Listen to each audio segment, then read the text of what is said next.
नमस्कार दोस्तों, स्वागत है आप सभी का संकल्प स्टडी पॉइंट उत्तराखंड में। तो दोस्तों आज हम बात करेंगे सामान्य हिंदी से मॉक टेस्ट देखेंगे। दोस्तों आज का 5 रहेगा मॉक टेस्ट और इससे पहले दोस्तों हमने 4 मॉक टेस्ट कंप्लीट किए हैं। ठीक है, इनको आप दोस्तों प्लेलिस्ट में जाके देख सकते हैं। चलिए दोस्तों स्टार्ट करते हैं आज का सेशन और आप सभी लोग दोस्तों वीडियो के एंड तक जरूर बने रहें और ये सारे क्वेश्चन दोस्तों आपके लिए इंपॉर्टेंट रहेंगे। चलिए पहला क्वेश्चन लेते हैं और साथ ही साथ आप आंसर करते हुए चलेंगे। पहला क्वेश्चन क्या है, देखिए ध्यान से देखिए। निम्न में कपड़ा का पर्यायवाची शब्द बताना है। ठीक है, तो कपड़ा का पर्यायवाची शब्द कौन सा है इन चारों में? ऑप्शन देखिए, चलन, वसन, गगन, जंगल। तो राइट आंसर क्या हो जाएगा दोस्तों? तो राइट आंसर हो जाएगा फर्स्ट का दोस्तों, वसन। ठीक है, कपड़े का पर्यायवाची क्या है? कपड़ा का वसन। ठीक है, और साथ ही साथ आपको याद रखना है दोस्तों, कपड़ा को और क्या कहते हैं? वस्त्र कहते हैं कपड़ा को। ठीक है, वस्त्र। ठीक है, क्या और क्या कहते हैं? परिधान कहते हैं, परिधान। ठीक है, परिधान। और क्या कहते हैं? परिधान। वसन कहते हैं, अभी मैं ऊपर आया आपका वसन। और क्या कहते हैं? वसन के अलावा चीर भी कहते हैं कपड़ा को, चीर। ठीक है, तो ये क्या है? कपड़ा के पर्यायवाची शब्द हैं, इनको आप याद रखना है। ठीक है, साथ ही साथ दोस्तों आपको यहाँ पर देखिए ऑप्शन गगन, देखिए सी। तो दोस्तों देखिए गगन किसे कहते हैं? गगन आप सभी जानते हैं, आकाश को कहते हैं। ठीक है, किसको बोलते हैं? आकाश को बोलते हैं गगन। ठीक है, आकाश को और क्या कहते हैं? ठीक है, आकाश को क्या कहते हैं? व्योम कहते हैं आकाश को। ठीक है, क्या कहते हैं? व्योम कहते हैं। ठीक है, आसमान कहते हैं, क्या कहते हैं? आसमान। ठीक है, ये सब पर्यायवाची आपको याद रखनी है। आसमान कहते हैं और आकाश को और क्या कहते हैं? अनंत कहते हैं आकाश को। ठीक है, क्या कहते हैं? अनंत। और क्या कहते हैं आकाश को? नभ कहते हैं आकाश को। ठीक है, नभ। और क्या कहते हैं आकाश को? अंतरिक्ष कहते हैं। ठीक है, अंतरिक्ष। ठीक है, तो ये सारे पर्यायवाची आपको याद रखनी है। ठीक है, साथ ही साथ यहाँ पर आपका जंगल दिया है। तो जंगल देखिए दोस्तों, जंगल के पर्यायवाची क्या होते हैं? जंगल को बोलते हैं वन। ठीक है, क्या बोलते हैं? वन बोलते हैं। ठीक है, कांतार बोलते हैं जंगल को, कांतार। ठीक है, और क्या बोलते हैं? कांतार के अलावा विपिन भी बोलते हैं जंगल को। ठीक है, विपिन। ठीक है, तो सारे फैक्ट आपको याद रखने हैं दोस्तों। ठीक है, चलिए आगे चलते हैं क्वेश्चन नंबर 2 पर। क्वेश्चन नंबर 2 का आंसर कीजिए। कौन सा शब्द जो है अंधकार का पर्यायवाची नहीं है बताना है। ठीक है, नहीं है याद रखेंगे।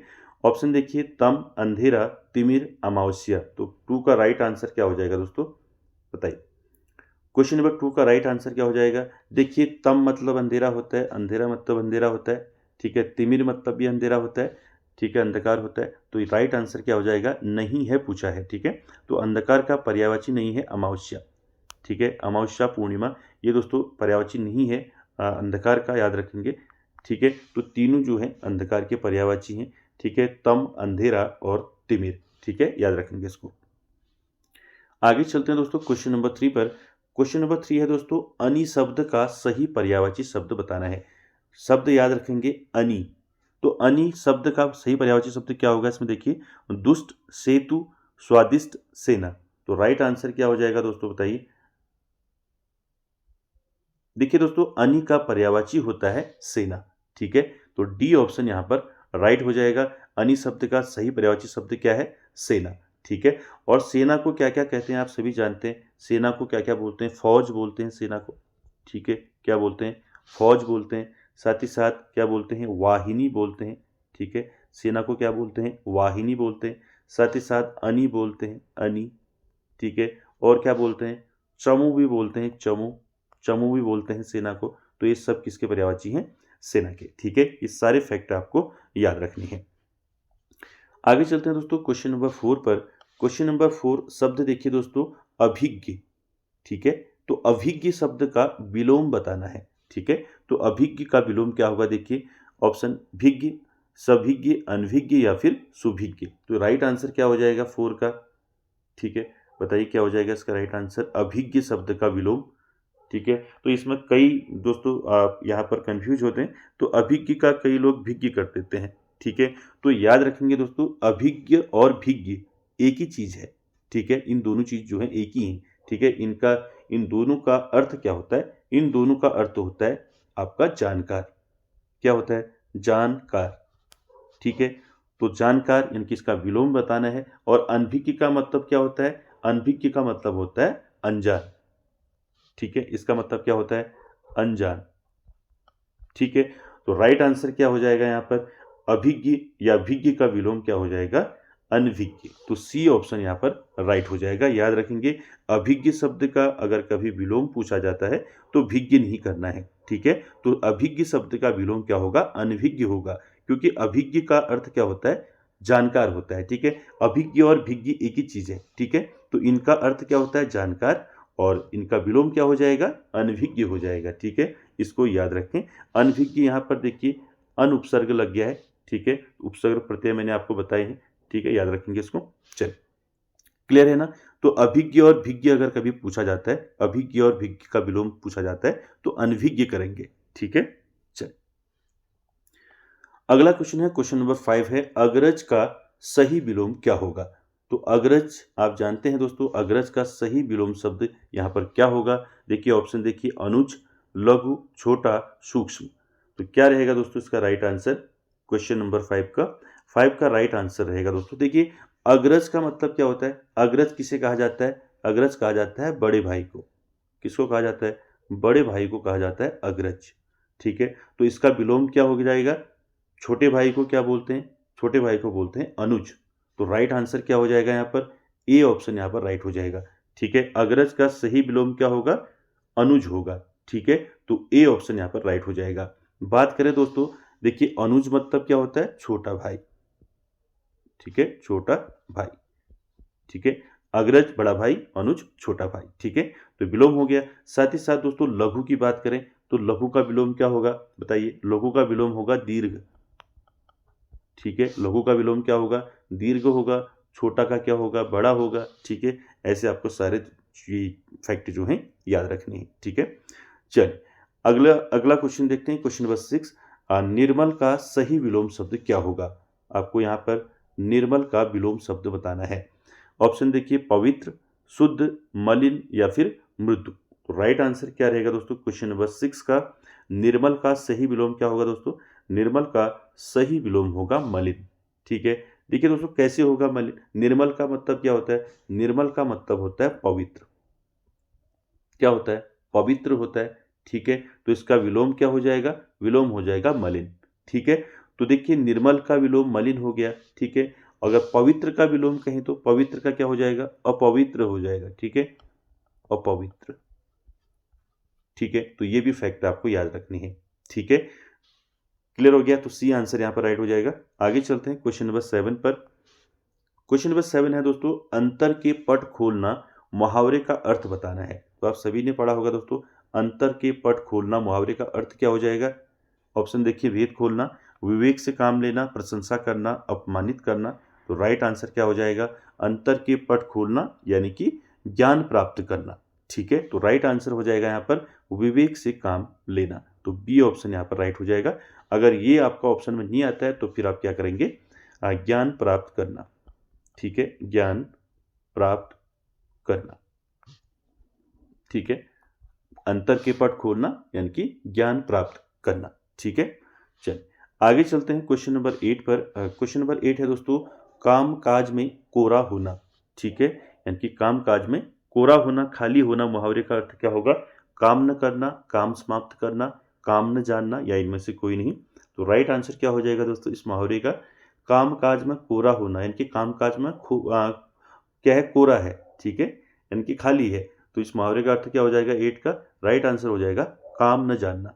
ठीक है, तो सी ऑप्शन यहाँ पर राइट हो जाएगा क्वेश्चन नंबर आपका 8 का। ठीक है, क्लियर हो गया? चलिए उसके बाद देखिए दोस्तों, क्वेश्चन नंबर 9 की बात करें तो क्वेश्चन नंबर 9 है दोस्तों, एड़ियां रगड़ना मुहावरे का अर्थ क्या होगा? देखिए, एड़ियां रगड़ना मुहावरे का अर्थ बताना है आपने। ऑप्शन देखिए, परिश्रम करना, बहुत दौड़ धूप करना, परेशान करना या फिर इनमें से कोई नहीं। तो राइट आंसर क्या हो जाएगा दोस्तों क्वेश्चन नंबर 9 का? एड़ियां रगड़ना मुहावरे का अर्थ क्या हो जाएगा? बहुत दौड़ धूप करना। ठीक है, बी ऑप्शन यहाँ पर आपका राइट हो जाएगा। ठीक है दोस्तों, मुहावरे, लोकोक्तियाँ, विलोम, पर्यायवाची, ठीक है, समास, संधि, ये सारे फैक्ट आपको दोस्तों याद रखने हैं। ठीक है, उसके बाद देखिए दोस्तों अगला क्वेश्चन देखते हैं। अगला क्वेश्चन है दोस्तों क्वेश्चन नंबर 10। यहाँ पर आपको बताना है संधि। ठीक है। परमार्थ में कौन सी संधि होगी? ठीक है, परमार्थ शब्द में कौन सी संधि होगी? ऑप्शन देखिए, दीर्घ संधि, गुण संधि, यण संधि या फिर वृद्धि संधि। ठीक है दोस्तों, आपको पहले इसका संधि विच्छेद आना चाहिए। परमार्थ का संधि विच्छेद क्या होगा? परम धन, परम धन अर्थ। ठीक है, परम धन अर्थ क्या हो जाएगा? परमार्थ। ठीक है, और यहां से आपने अ निकाला, ठीक है, और यहां से भी अ निकाला, तो क्या आ जाएगा? आ हो जाएगा।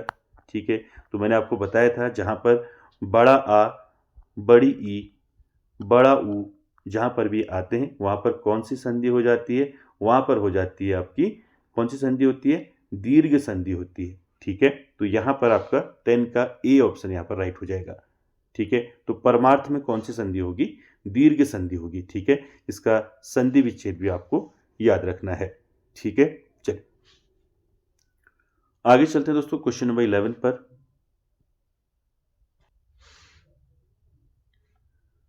क्वेश्चन नंबर 11 में भी आपने संधि बतानी है। इत्यादि में कौन सी संधि है? देखिए ऑप्शन देखिए, यण संधि, दीर्घ संधि, गुण संधि या फिर अयादि संधि। तो इत्यादि में कौन सी संधि है दोस्तों? मैंने पहले भी बताया था आपको, इति धन आदि। तो इत्यादि का संधि विच्छेद क्या होगा? इसका संधि विच्छेद होगा दोस्तों इति धन आदि। ठीक है, इति धन आदि क्या हो जाएगा? इत्यादि। ठीक है, मैंने आपको बताया था दोस्तों जहां पर यो आधा आता हो, ठीक है, यो, वो, रो, ये याद रखेंगे, यो, वो और रो। जहां पर ये तीन जो है दोस्तों आधे आ जाते हैं तो वहां पर कौन सी संधि हो जाती है? वहां पर हो जाती है यण संधि।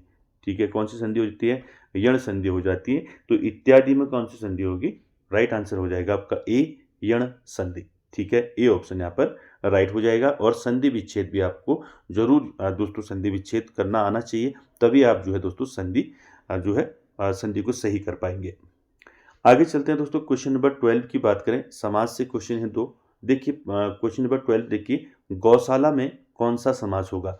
देखिए गौशाला में कौन सा समास होगा? देखिए तत्पुरुष समास, द्वंद्व समास, द्विगु समास या फिर बहुब्रीहि समास। तो क्या होगा दोस्तों गौशाला में? तो मैंने आपको बताया था गौशाला का जो है समास विग्रह क्या होगा। ठीक है, इसका समास विग्रह क्या होगा दोस्तों? समास विग्रह। ठीक है, समास विग्रह क्या होगा? समास विग्रह होगा इसका क्या होगा बताइए? गौशाला यानी कि गाय के लिए शाला। ठीक है, गाय के लिए शाला। ठीक है, जिसको हम क्या बोलते हैं? गौशाला। ठीक है, तो के लिए आया है दोस्तों, गाय के लिए। ठीक है, के लिए कहां पर आता है? कौन से कारक में आता है? संप्रदान में आता है। ठीक है, किस में आता है? संप्रदान कारक में आता है, संप्रदान। तो यहां पर क्या हो जाएगा आपका? संप्रदान तत्पुरुष हो जाएगा। ठीक है, तो के लिए, तो ए ऑप्शन यहां पर राइट हो जाएगा आपका 12 का। ठीक है, तत्पुरुष आपका सी हो जाएगा। ठीक है, देखिए समाज विग्रह आपका अगर आप कर लेते हैं तो आप तुरंत जो है दोस्तों समाज को सही कर सकते हैं। देखिए गौशाला में अगर हम समाज विग्रह करते हैं क्या हो जाएगा? समाज विग्रह गाय के लिए शाला, तो के लिए जो है दोस्तों ये संप्रदान कारक है, तो संप्रदान तत्पुरुष यहाँ पर आपका आंसर हो जाएगा। ए ऑप्शन आपका राइट हो जाएगा। आगे चलते हैं दोस्तों, क्वेश्चन नंबर 13 की बात करें। 13 में भी आपने समास बताना है। राजनेता में कौन सा समास है? ठीक है, ऑप्शन देखिए, कर्मधारय समास, अव्ययी भाव समास या फिर तत्पुरुष या बहुब्रीहि। तो राइट आंसर क्या हो जाएगा क्वेश्चन नंबर 13 का? राजनेता में कौन सा समास होगा दोस्तों? तो समाज विग्रह पहले आपको करना है। राजनेता का समाज विग्रह क्या होगा? ठीक है, इसमें कई लोग कंफ्यूज रहते हैं, राजा का नेता कह देते हैं। ठीक है, तो याद रखें राजनेता का सही जो समाज विग्रह होगा क्या होगा? राज्य का नेता। ठीक है, राज्य का नेता। ठीक है, राज्य का नेता यानी कि राजनेता। ठीक है, तो यहाँ पर दोस्तों का यहाँ पर कारक है, संबंध का, संबंध तत्पुरुष होगा।